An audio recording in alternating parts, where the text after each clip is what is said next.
convidar você a abrir sua Bíblia no livro de Atos dos Apóstolos.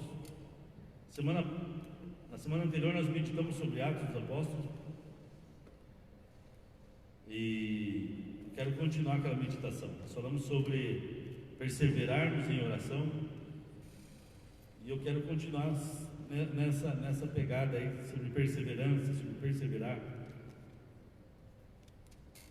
Chamaria essa mensagem, se pudesse dar um título a ela, de chamados a perseverar, ou melhor ainda, uma igreja que persevera. Minha voz está meio cansada, a gente teve um final de semana de aula do Seminário Rogato, foi online também. Está a Andressa aqui que fez aula, acho que só a Andressa aqui, o Renato, lá da segunda igreja, e mais uma turma de Londrina, São Sebastião da Moreira. Onde mais que tinha, gente? Mangueirinha tinha um, né? E é bacana, eu gosto da aula, online, mas você fala 3 dias, né, sem parar, né? A boca está seca já de tanto falar, mas é bom compartilhar a palavra. Atos, capítulo 2, versículos 37 ao 42. Eu vou ler e depois nós vamos meditar nele. Ouvindo estas coisas, essas coisas eram após a pregação de Pedro, né? Lá em Atos. Ouvindo estas coisas, compungiu-se-lhe o coração e perguntaram a Pedro e aos demais apóstolos: que faremos, irmãos? Respondeu-lhe Pedro: arrependei-vos e cada um de vós seja batizado em nome de Jesus Cristo para a remissão dos vossos pecados e recebereis o dom do Espírito Santo, pois para vós outros é a promessa, para vossos filhos e para todos que ainda estão longe, isto é, para quantos o Senhor nosso Deus chamar. Com muitas outras palavras deu testemunho e exortava-os, dizendo: salvai-vos dessa geração perversa.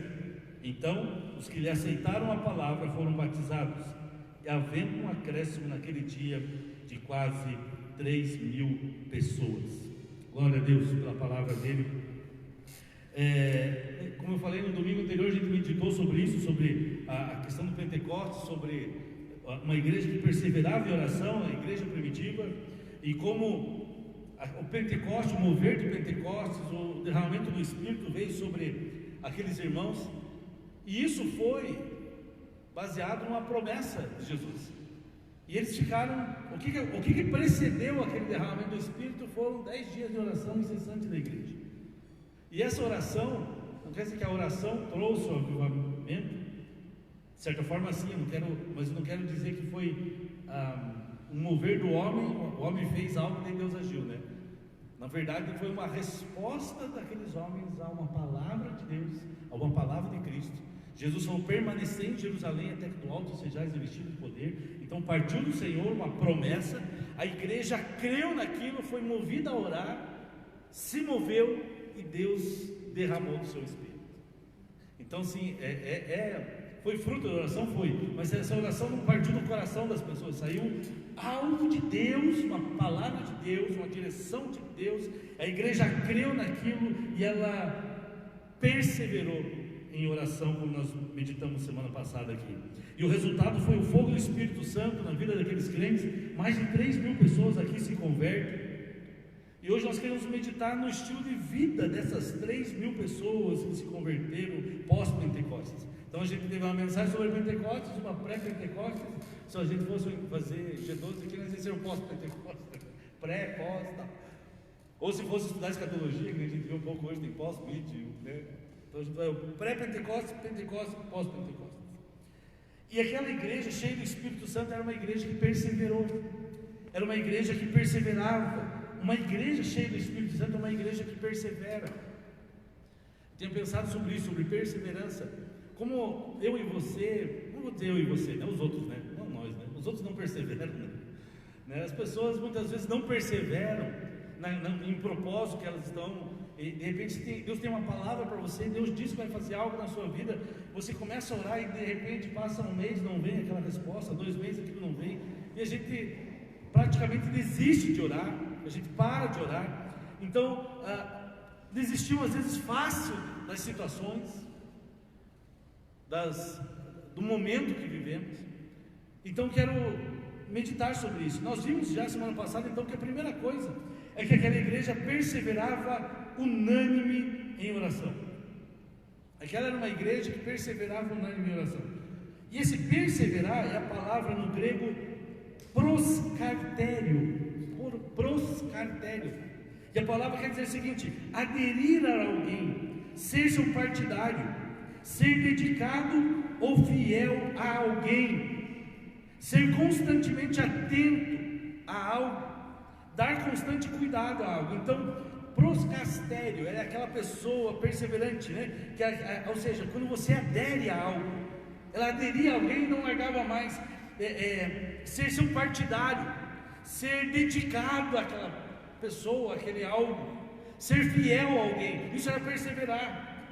Estar atento àquilo. Eu estou atento àquele propósito, daquele propósito eu não largo, daquele propósito eu não deixo, aquele propósito eu não abandono. Dar constantemente cuidado a algo, constante cuidado a algo. Então eu me concentro naquilo, eu me devoto àquilo, eu me esforço por aquilo. Nós precisamos de perseverança, nós precisamos ser perseverantes e continuar. Todo esse proscastério fala de continuar todo o tempo num lugar, fala de perseverar e não desfalecer, de mostrar-se corajoso para com algo, de se mostrar corajoso para com alguma situação, estar em constante prontidão para alguém, e fala de servir constantemente. Isso é proscastério, isso é perseverar, é o sentido da palavra. E ela é derivada de duas palavras. Pros quer dizer de perto, em benefício de algo, em direção a algo, com respeito a algo. E cartério quer dizer permanecer firme, força, vigor. Perseverar, ou seja, é o estar apegado a algo ou a alguém, firme, com força, com um poder além do comum. Perseverar, gastar meu tempo, investir meu tempo. E aquela igreja era cheia do Espírito Santo, e uma igreja cheia do Espírito Santo persevera, só que não só na oração e súplicas, como a gente viu aqui. Lá em Atos 1,14 diz que eles perseveravam unanimemente em oração e súplicas, com as mulheres, com Maria, mãe de Jesus, e com seus irmãos. Eu lembro daquele texto, Mateus capítulo 7, versículo 7 e 8. Pedi, dar-se-vos-á, buscai e encontrareis, batei e abrir-se-vos-á, pois o que pede recebe, o que busca encontra. Eu lembro que em 1900 bolinha, 1990 alguma coisa, teve um encontro lá na igreja que nós congregávamos em Ponta Grossa, circo de oração, acho, na Assembleia, e meu pai meu pai também é artista, né? Eu puxei o velhinho está assistindo lá, puxei artista, e ele fez uma faixa, um painel. O pai está assistindo, ele lembra, pedi e dar-se-vos-á. Eu lembro que ele fez dourado e era um fundo transparente. Ele inventava as modas lá para fazer os painéis dele para a igreja. Nunca mais esqueci daquele versículo, daquela frase: pedi e dar-se-vos-á. Era o tema deles. Era uma igreja que orava, perseverava unânime em oração. Agora, o que mais eles perseveravam? Por que era uma igreja que perseverava? Eles perseveravam, Atos 2,42, e perseveravam na doutrina dos apóstolos, na comunhão do pão, no partir do pão e nas orações. Primeira coisa, além da oração, eles perseveravam na doutrina dos apóstolos. Além de perseverar unânimes na oração, né? Não só perseverantes, mas unânimes, juntos, unidos. Essa igreja também era uma igreja que perseverava na palavra, a doutrina dos apóstolos, falando de ensino. Eles tinham compromisso com a palavra. Meu irmão, nesses dias de pandemia, né, que a gente tem muitos lugares mantido esse distanciamento social, talvez tem irmãos aqui há 3 meses não conseguem ir à igreja, talvez é um grupo de risco, algo. Nós temos que continuar perseverando em oração e perseverando na palavra. Se queremos um avivamento genuíno, ele é marcado por um mover do Espírito, de oração e de palavra, de perseverarmos na palavra. Isso está dizendo que aqueles irmãos tinham um compromisso com a palavra, tinham prazer em estudar a palavra. Eles se tornaram crentes firmes nas Escrituras. Eu fiquei feliz com os nossos jovens aí. Estão num propósito, estão lendo Romanos, né? 2 semanas? Gustavo? Semana que vem também, né? Fazer um devocionalzinho lá, estudando Romanos. É isso aí. Perseverar, orar. Essa semana nós começamos aqui na igreja e vamos indo, até quando der. Estamos orando pela madrugada, comecei na manhã, não é madrugada, 6 da manhã. às 6, às 7 da manhã tem um grupo orando, cada um na sua casa, eu, o Bob, a Rebeca, estamos orados aqui na igreja, moramos aqui, não é fácil, né? Mas cada um na sua casa, tem sido tão gostoso, né? Experimentamos milagres, né? O Davi, né, que pedimos oração, aí a igreja se moveu da sua casa, a célula do Davi, os irmãos, a família. Davi é um recém-nascido aqui na igreja, de um casal querido, a Síria e a Nath, e nasceu com algumas complicações, né? Não foi prematuro, né? Foi na data, mas com algumas complicações. E a igreja orou para que não precisasse a cirurgia. Graças a Deus não precisou, recebeu, ele está no quarto já, né? Já saiu da UTI, está no quarto com a mãe. Espera aí que está você que anda. O radiador precisa de água ali. Experimentamos isso. E queremos continuar, orar, criar, manter, perseverar, né? Agora nós vamos incluir mais algo: perseverar na palavra. Eu não vou dizer o que a gente vai fazer, de repente amanhã a gente tem uma ideia orando, né? Mas vamos fazer algo junto, vamos ler a palavra, vamos buscar a palavra, vamos incentivar. Eu e você, meu irmão, você está na sua casa nesse tempo, estou distante, é ruim, às vezes a gente perde um pouco dessa comunhão, mas nós temos que perseverar em oração e na palavra. A igreja é a casa espiritual de Jesus, é a pedra principal, e o ensino dos apóstolos era o segundo fundamento deles. Eles perseveravam. Isso fala de um fundamento doutrinário sólido, de palavra. Nós não sermos, acho que falamos hoje na aula, né? De não sermos, a igreja brasileira tem sido doutrinada por música, por cantor gospel. O cara se converte, aí 2, 6 meses depois ele está cantando e está doutrinando a igreja, falando coisas que a Bíblia não fala, né? Tivemos a aula da Harpa e Taça. Incentivo você a se inscrever lá no maringahope.com, é isso? Né? Fazer um curso, a Harpa e Taça tem online também, né? O curso, né? Aprender sobre isso. John Stott afirma o seguinte, que no Pentecostes, eu gosto dessa frase dele: o Espírito Santo abriu uma escola em Jerusalém, que teve como professor os apóstolos escolhidos por Jesus, e como alunos 3.000 convertidos que se matricularam na primeira etapa do discipulado cristão, o jardim da infância do cristianismo. John Stott. Ou seja, a lição aqui é bem clara: não é possível ser uma igreja cheia do Espírito Santo como eles foram, se mantivermos distante da palavra. A vitalidade da igreja está relacionada à palavra. A história dos heróis da fé. Havia um homem na Inglaterra chamado George Whitefield, que foi um dos líderes do primeiro avivamento que alcançou a Inglaterra e as primeiras colônias americanas ali. E ele orava cada palavra da Bíblia separadamente, com convicção. E ele falava assim, ele pegava aquele texto bíblico e começava a orar sobre aquele texto. Multidões se reuniam para ouvir Whitefield pregar. Um dia, um dos líderes da Revolução Americana, foi inventor, diplomata, cientista, jornalista, o Benjamin Franklin, foi indagado. Perguntaram para ele por que ele se interessava pelas pregações de Whitefield e ele ia ouvir George Whitefield pregar, se ele nem cria naquilo que o Whitefield pregava. E ele falou: eu não creio, é verdade, eu não creio, mas ele crê naquilo que ele fala. Ele ia ver alguém, porque é impressionante, ele ia ver, ele ia ouvir. Nunca haverá avivamento se nós não tivermos apetite insaciável pela palavra de Deus. Mas avivamento não é só reteté, mover, cair, chorar, ver anjo, né, ver graveto e falar em língua e profetizar. Tudo isso faz parte, mas não é. Avivamento é uma igreja que ora, e é uma igreja que tem fome pela palavra. Peça ao Espírito Santo gerar isso em você. Sede pela palavra.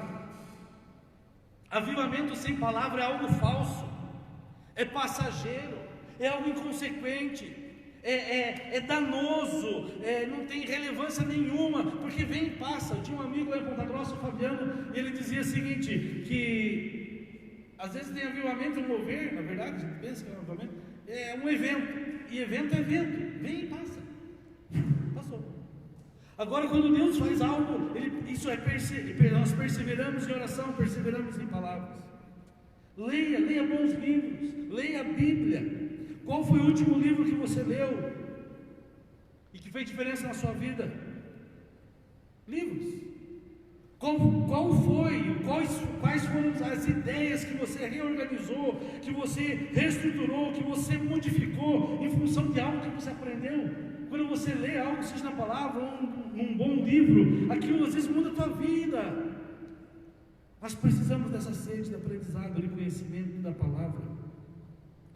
A terceira, então primeiro eles perseveraram na oração, já vimos semana passada, eles perseveravam na palavra e eles perseveravam na comunhão. O texto de Atos 2,42 diz que eles perseveravam na comunhão e no partir do pão. Nós estamos na estação cuidado, está sendo meio difícil trabalhar nossas estações desse ano, né? Que é a estação da comunhão. E estamos no meio de isolamentos sociais, de pandemia, mas é o tempo de comunhão. E a gente tem que se reinventar. Como tem sido falado muito aí no novo normal, qual que vai ser a nossa comunhão no novo normal? Comunhão é comunhão, relacionamento é relacionamento, mas às vezes nós temos que ter distanciamentos. O que a gente vai fazer com aqueles, vamos pensar assim, os nossos irmãos mais idosos, nossa querida avó Lúcia, que saudade da avó Lúcia, está assistindo a gente, está sempre orando com a gente de manhã. Avó Lúcia, nós amamos a senhora, temos sentido falta da senhora. Mas esses irmãos que às vezes não podem vir, o que nós podemos fazer para se aproximar nesse tempo? Amados, e não espere simplesmente o clero, os pastores, nós, cada um. Você tem familiares, pai, mãe, irmão, amigo, vizinho, primos, familiares. Use as ferramentas que a gente tem, use a tecnologia.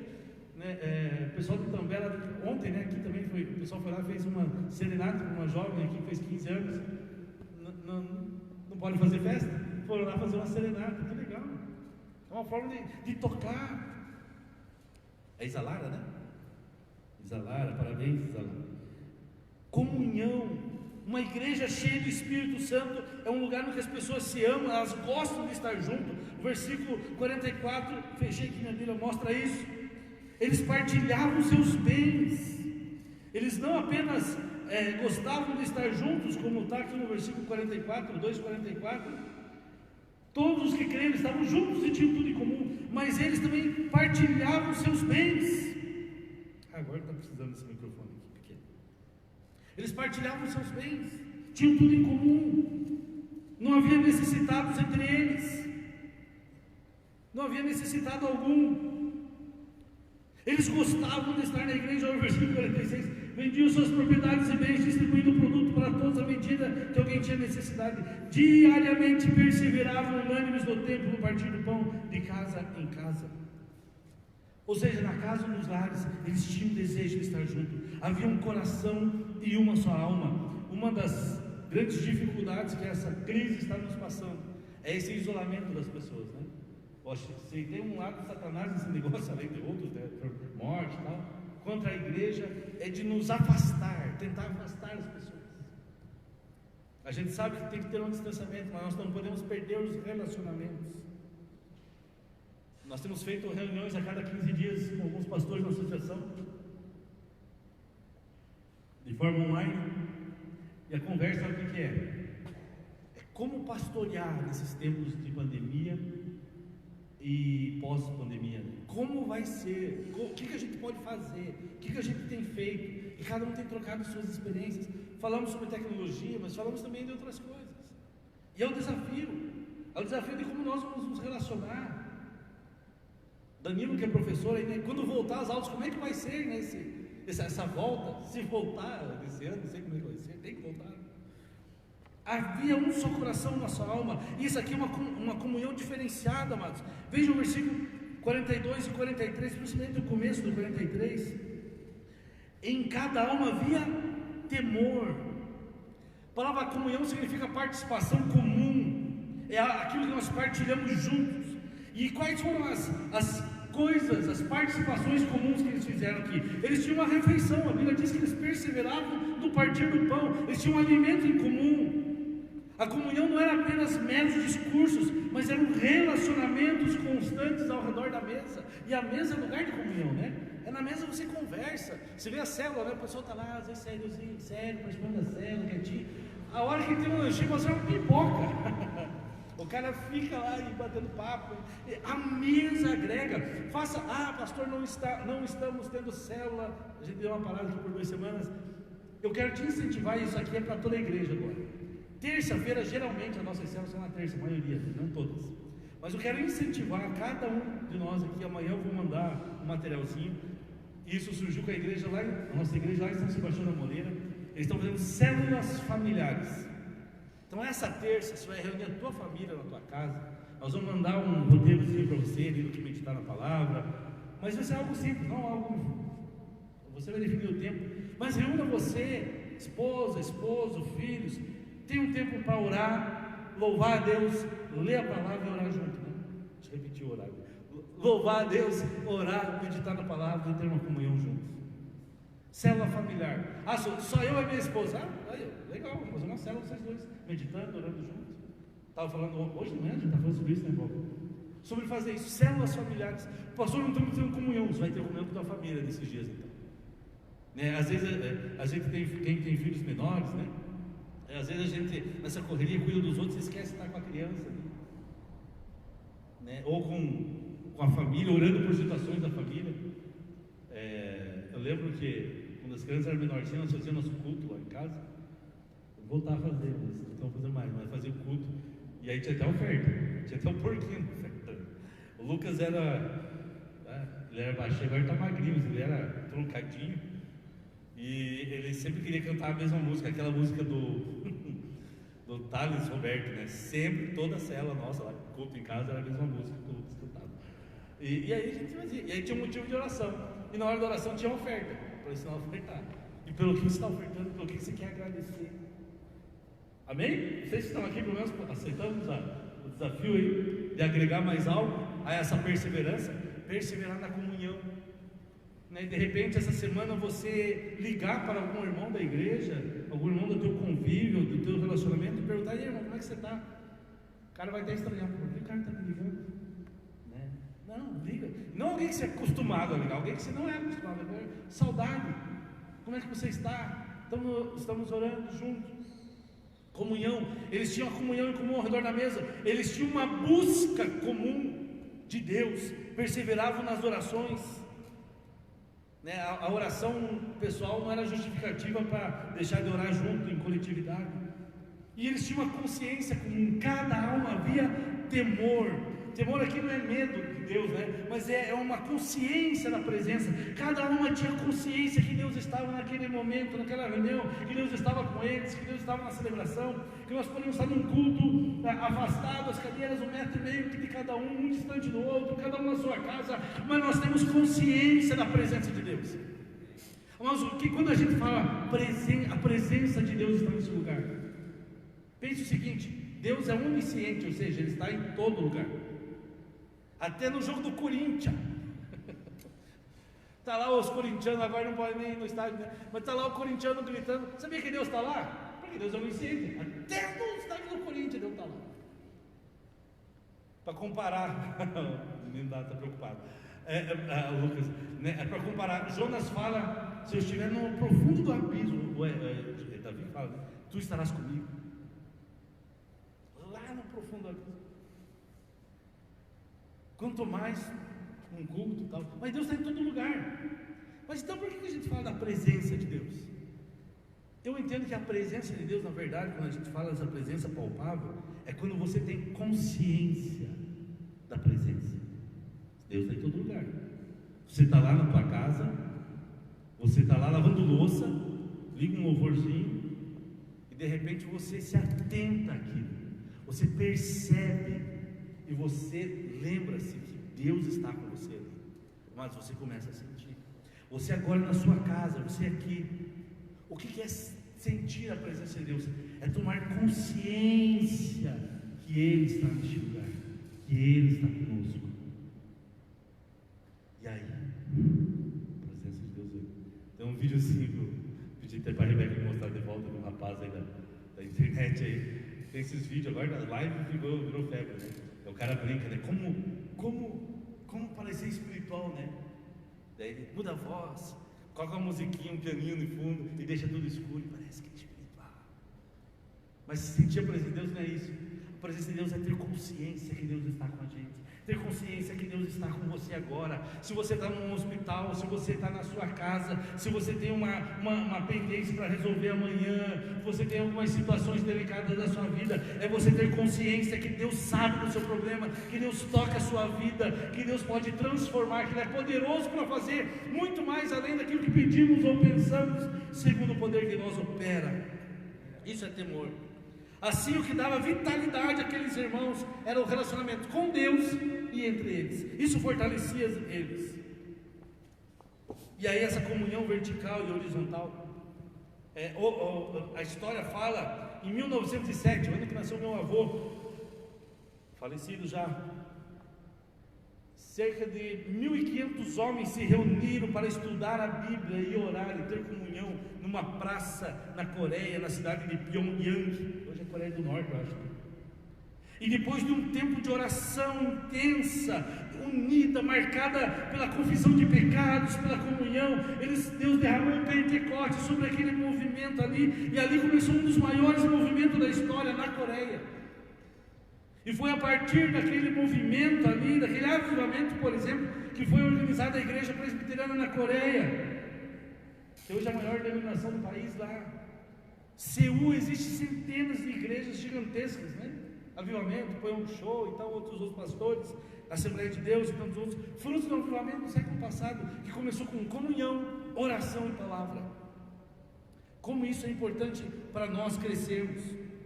Mas além de perseverarmos na oração, na palavra, a Bíblia diz que aquele grupo, no versículo 46, perseveravam unânime todos os dias, no templo e nas casas, comiam juntos com alegria e singeleza de coração, louvando a Deus e caindo na graça de todo o povo, e todos os dias acrescentava o Senhor à igreja aqueles que iam sendo salvos.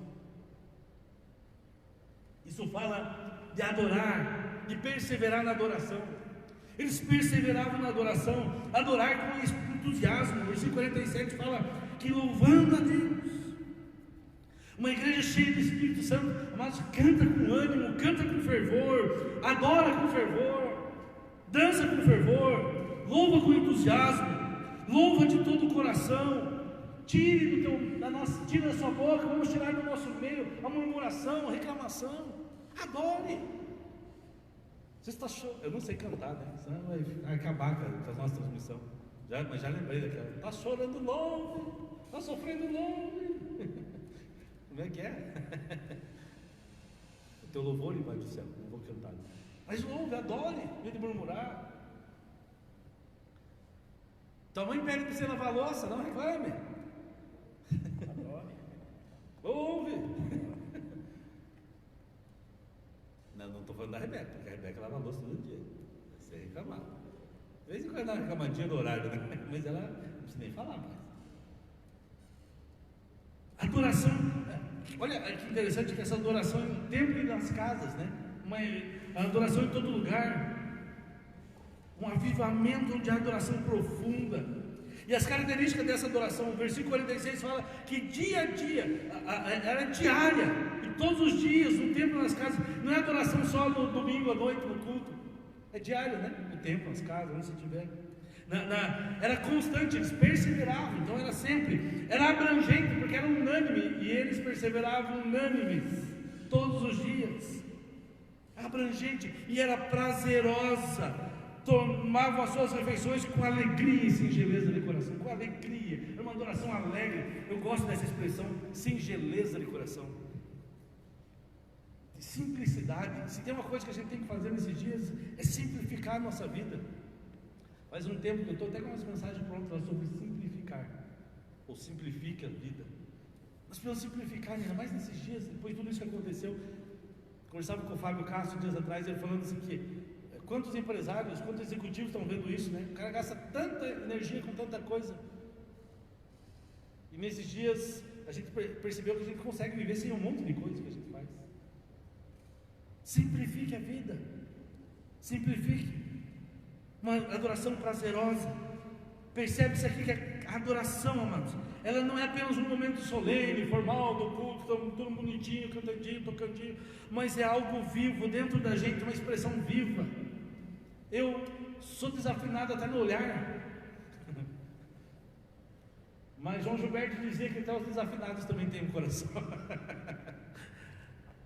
Né? Até meu olhar, minha irmã dizia que o meu dom é o canto da parede, virado para a parede, para não atrapalhar assim, cantando para lá. Mas eu sei adorar a Deus de outras formas. Graças a Deus, Deus não ouve meu louvor, Ele inala meu louvor como se fosse um incenso. Antes, quando eu aprendi, era assim. Deus inala o nosso louvor. Tantos avivamentos que a gente vê. John Wesley, por exemplo, que deu origem à igreja, da onde se originou a igreja metodista, ele recebeu um toque especial do Espírito Santo em torno de 1739. E a partir dali, ele percorreu mais de 400 mil quilômetros a cavalo, pregando o Evangelho, gente. 8 mil quilômetros por ano. Ele escreveu mais de 200 livros. Espalhou o Evangelho por toda a Inglaterra, em vários lugares. Criou classes, pequenos grupos caseiros de ensino da palavra. E esses grupos se alastraram pelos lares, porque a igreja anglicana que ele fazia parte proibiu ele de pregar nos templos. Então o avivamento não chegou às casas, não teve jeito. Não tinha como adorar no templo, não deixava. Eles foram para as casas, o avivamento continuou. Perseveraram no templo e nas casas. E agora o que é o resultado disso, de perseverar? Nós temos que perseverar na oração, na palavra, no ensino, né? Na oração, palavra, comunhão e na adoração. Qual que é o resultado disso? O resultado de orar, de perseverar em oração, palavra e comunhão, está no versículo 44 e 45.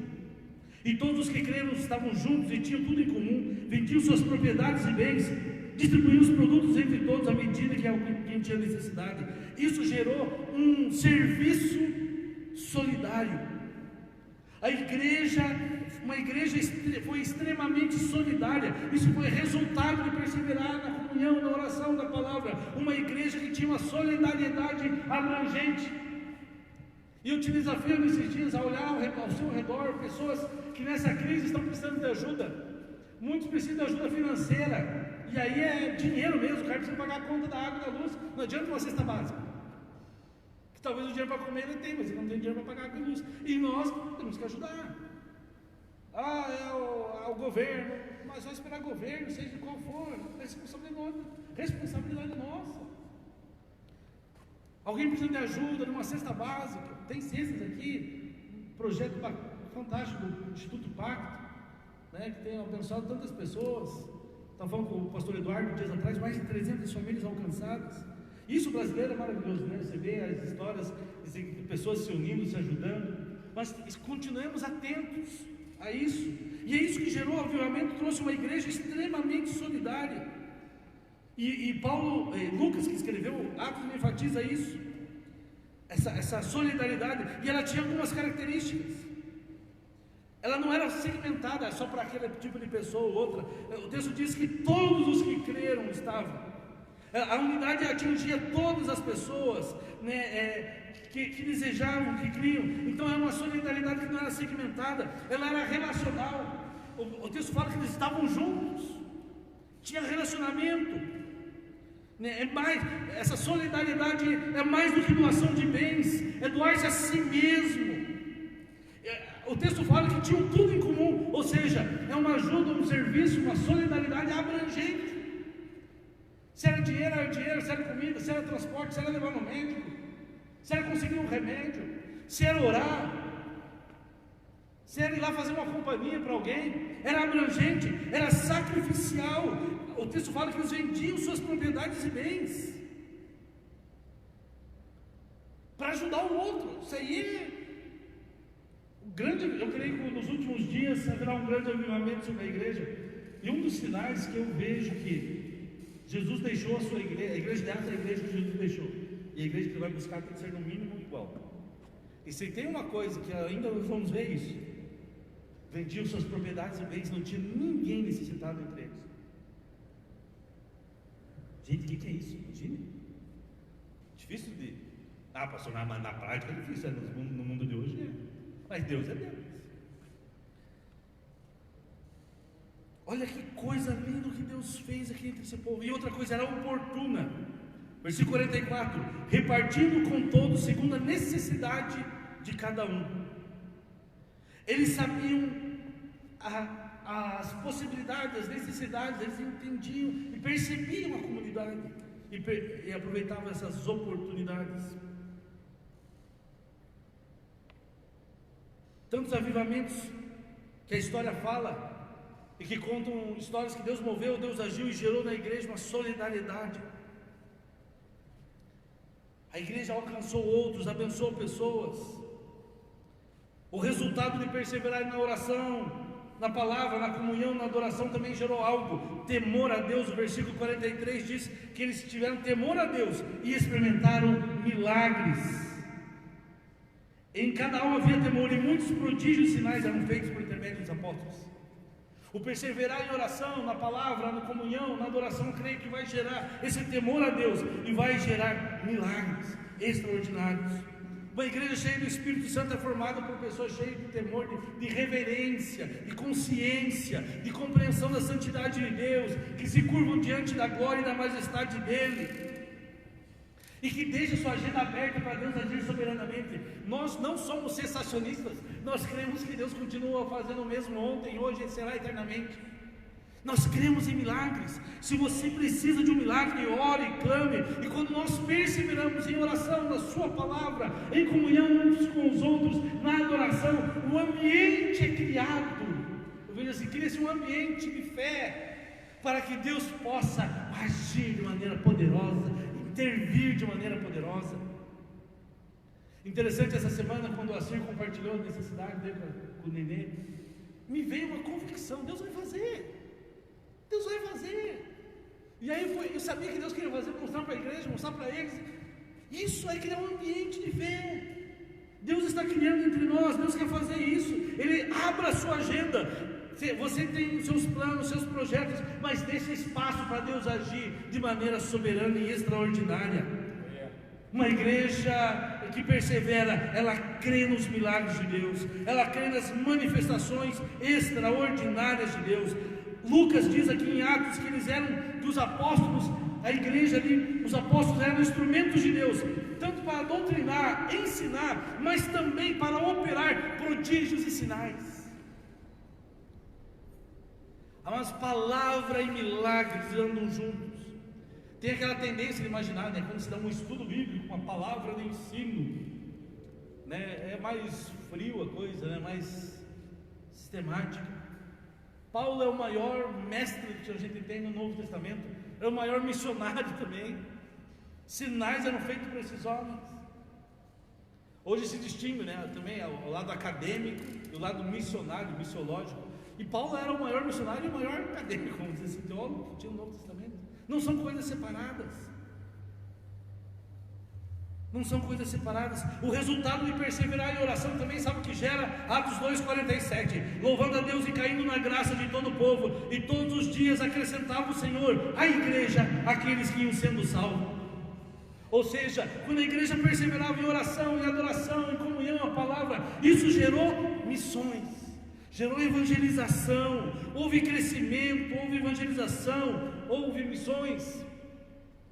Sempre ouvimos o Eduardo falar aqui: adoração é o propósito das missões, e o propósito das missões é levar o povo a adorar.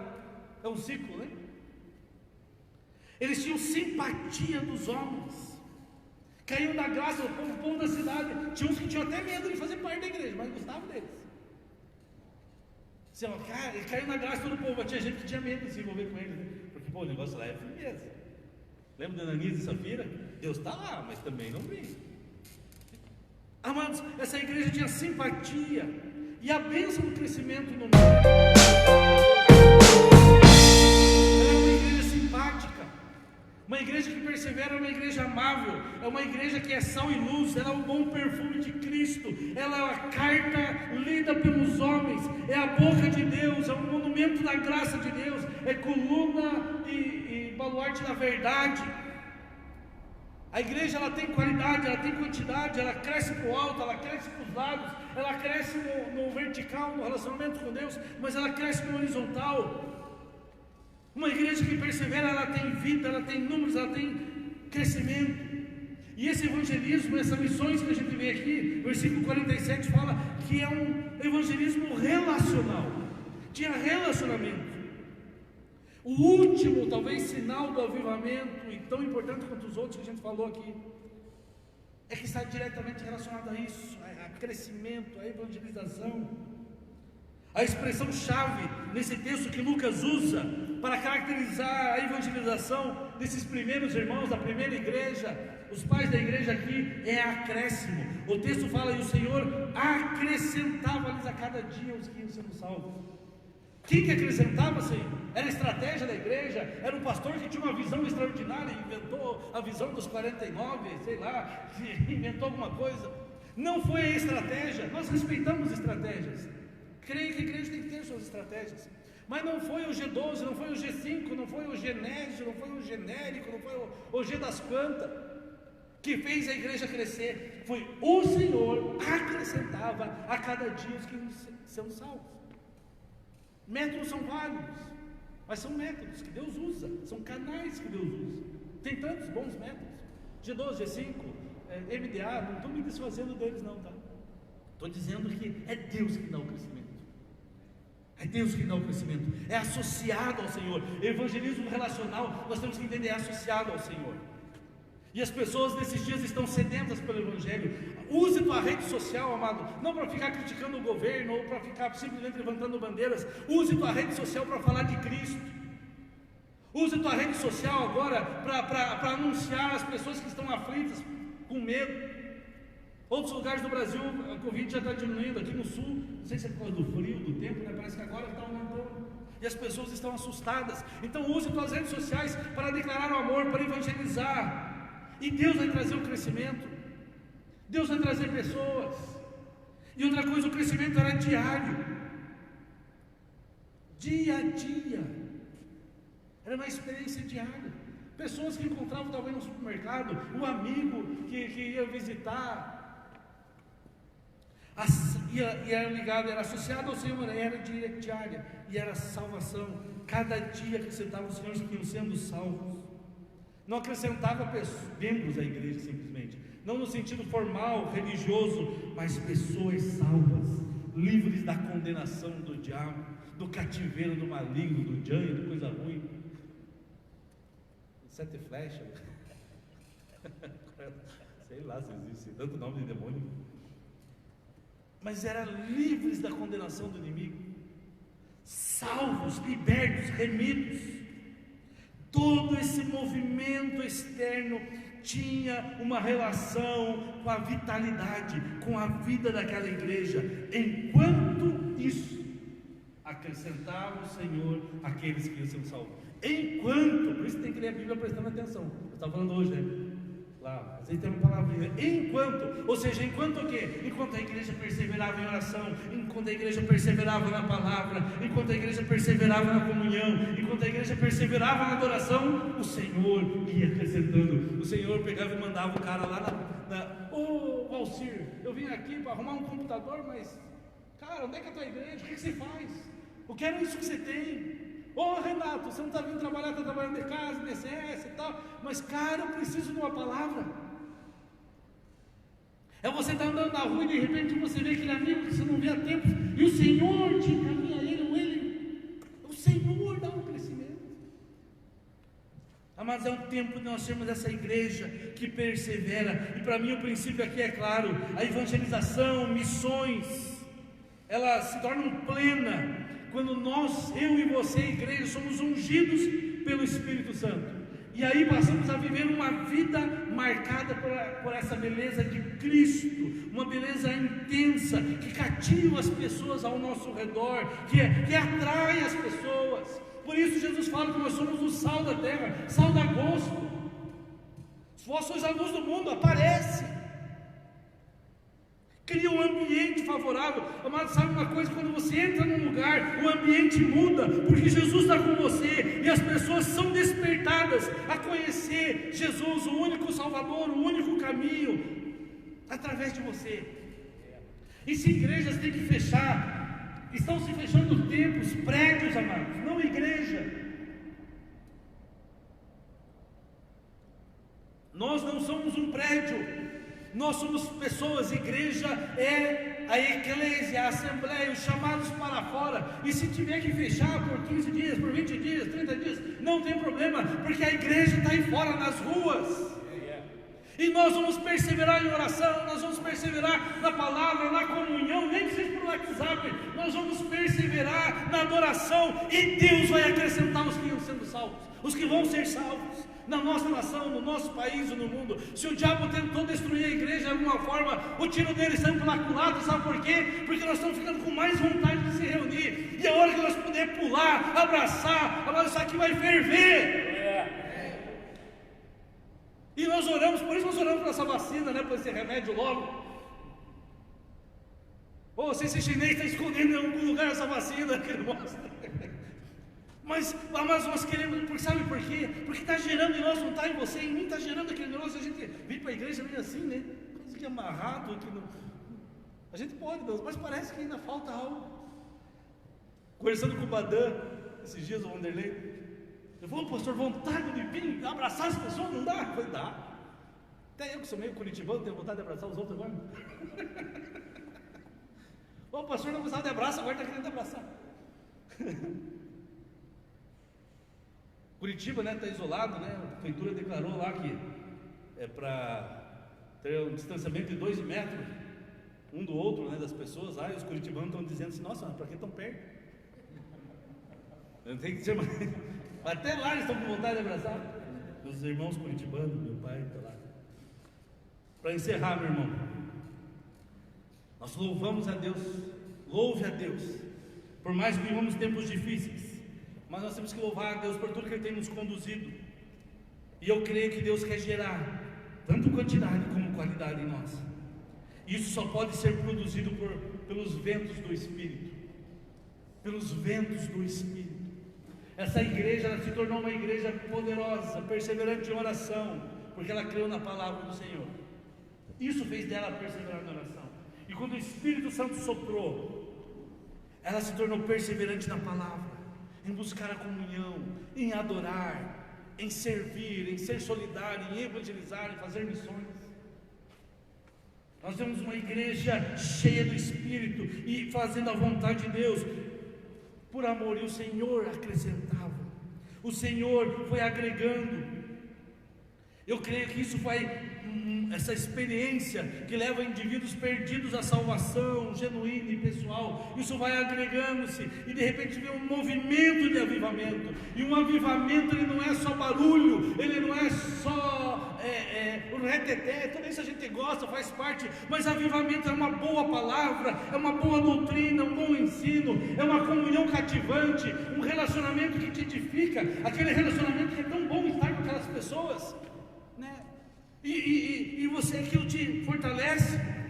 São milagres acontecendo, os milagres que confirmam a nossa fé. É um serviço, uma solidariedade concreta, verdadeira, que supre necessidades. Isso é avivamento, é uma adoração equilibrada, que aqui, tanto no templo como nas casas, no dia a dia, é um evangelismo e uma missão de vida que é ligada não só a um conceito, mas à vida, à prática. Esse é o nosso desejo. E temos sonhado em oração com esta igreja viva. E eu quero encorajar você que está aqui, você que está assistindo pela internet, a sonhar conosco por essa igreja viva, a sonharmos juntos e perseverarmos. É tempo de perseverarmos. Semana passada você pregou sobre isso, na segunda WhatsApp, uma vez um devocional sobre perseverança e oração. É tempo de perseverarmos em oração. Continue. Pastor, eu não consigo orar de madrugada. Não tem problema, irmão. Se você gosta meio-dia, ora meio-dia. Eu digo que qualquer horário é de madrugada, né? Meio-dia é madrugada no Japão, então você está orando de madrugada. Não importa o horário, não importa que você ore, busque a Deus, tenha o seu assócio com Deus. Fecha a tua porta do teu quarto e vai no secreto e ora ao teu Deus, e o teu Deus que te vem em secreto te recompensará. Tem coisas que é no coletivo, mas tem coisas que é você e Deus. Pastor, eu não consigo passar muito tempo em oração. Ora 10 minutos, irmão. Seja intenso nesse tempo. Faz o arbitraço para aprender a orar mais. Mas seja intenso naquele tempo que está ali. Sonhamos com uma igreja que persevera na palavra. Escolha um livro da Bíblia para ler esse mês. Meditar na palavra. Pega um pequeno texto e medite sobre ele. Persevere na palavra. Deus te deu uma palavra, persevera nela. Eu lembro que no dia 3 de setembro de 1993, Deus me deu uma palavra, de que batizado do Espírito Santo. Deus usou uma irmã, o irmão falava, a irmã traduzia, ela interpretava, e ela disse que eu ia ser pastor. Eu tinha 15 anos, eu criei nessa palavra, eu tinha 15 anos, e eu criei, eu vou ser pastor, eu vivi a partir dali para isso. Eu estudava, eu lia, eu fiz faculdade, assim, né, fiz engenharia lá, terminei, e depois fui para o seminário. Falei, não, meu chamado é ser pastor. Perseverei nisso, persevere naquilo que Deus te falou. Um dia Deus me deu uma palavra, é o remo da minha vida, que é aquele texto de Elim, né? Então chegaram a Elim, onde havia 12 fontes de água, 70 palmeiras, e acamparam-se junto às águas. Deus, eu fiquei 6 meses estudando esse versículo. Deus deu uma visão da igreja que era em Curitiba, mas hoje não é só uma visão que era da igreja lá, quando eu pastorei, mas é a visão da minha vida, do meu ministério, que a igreja é um oásis. Eu e você somos um oásis para as pessoas no mundo. Ouvimos Deus e alimentamos as pessoas, as fontes. Deus é a fonte, Deus é a fonte da nossa necessidade, Deus é a fonte de tudo na nossa vida, e nós somos a fonte e somos fonte para outros. Nós somos como essas palmeiras. A Bíblia diz que o justo florescerá como uma palmeira. E era no meio do deserto, era um oásis que dava proteção às pessoas. Eu e você somos essas palmeiras que dá sombra, dá alimento, dá provisão para as pessoas. E o texto fala que eles se acamparam, ficaram naquele lugar junto às águas. Ou seja, junto às águas, onde há provisão, onde há mantimento, junto à palavra, à água e ao Espírito. E é esse lugar que Deus quer que eu fique sempre, junto à palavra, junto ao Espírito, tendo a sua provisão. Busque a palavra, persevere na palavra, persevere na comunhão, mesmo em dias de distanciamento social, persevere na comunhão. Vamos se reinventar, pensar formas de fazer isso, no partir do pão, na adoração, adore a Deus, persevere, e isso vai gerar em nós solidariedade verdadeira e missões, que é o propósito da igreja, alcançar este mundo. Vamos orar? Você que está na sua casa, feche seus olhos. Se você está aqui, quiser ficar em pé conosco, nós queremos